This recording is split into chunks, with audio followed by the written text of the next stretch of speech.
Hello everyone, I hope সবাই খুব ভালো আছো। আমিও খুব ভালো আছি। সকালটা শুরু করেছিলাম আমি ডিটক্স ওয়াটার খেয়ে, দেন একটু ছাদে ঘোরাঘুরি করছিলাম। এভরি ডে আমার ছাদ বাগানে প্রচুর ফুল ফোটে, যেগুলো দেখে মনটা একেবারে জুড়িয়ে যায়। এখন তোমাদের যে কথাগুলো বলবো সেগুলো কিন্তু খুব ইম্পর্ট্যান্ট। শোনো তাহলে। আজকে যে মানুষটা তোমার খারাপ পরিস্থিতিতে পাশে আছে, সেই মানুষটাকে কখনো ভালো সময় অবহেলা করো না। যতটা সম্ভব তাকে বুঝতে চেষ্টা করো।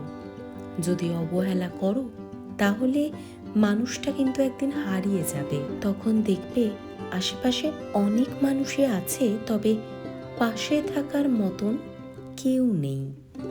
ওই দিন ব্রেকফাস্টে আমি বানিয়েছিলাম সুজির উপমা।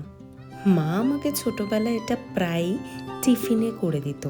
তো আমি চটপট সুজির উপমাটা খেয়ে নিলাম, আর তুহিনকেও একটু টেস্ট করলাম। তারপর আমি একটু তুহিনের সাথে বেরিয়েছিলাম মার্কেটে। দেন এসে চটপট দুজনে রেডি হয়ে চলে গিয়েছিলাম এই পুচকিটার অন্নপ্রাশনের অনুষ্ঠানে। 6 মাস বয়সে হয়তো কারোরই এই দিনটা স্মৃতিতে থাকে না, তবে এই এখনকার দিনে ভিডিওগ্রাফির দ্বারা যখন বাচ্চাগুলো বড় হয়ে দেখবে তখন কিন্তু তাদের ভালোই লাগবে। তো এইভাবেই কাটিয়েছিলাম ওই দিনটা। কেমন লাগলো ব্লগটা অবশ্যই জানিও।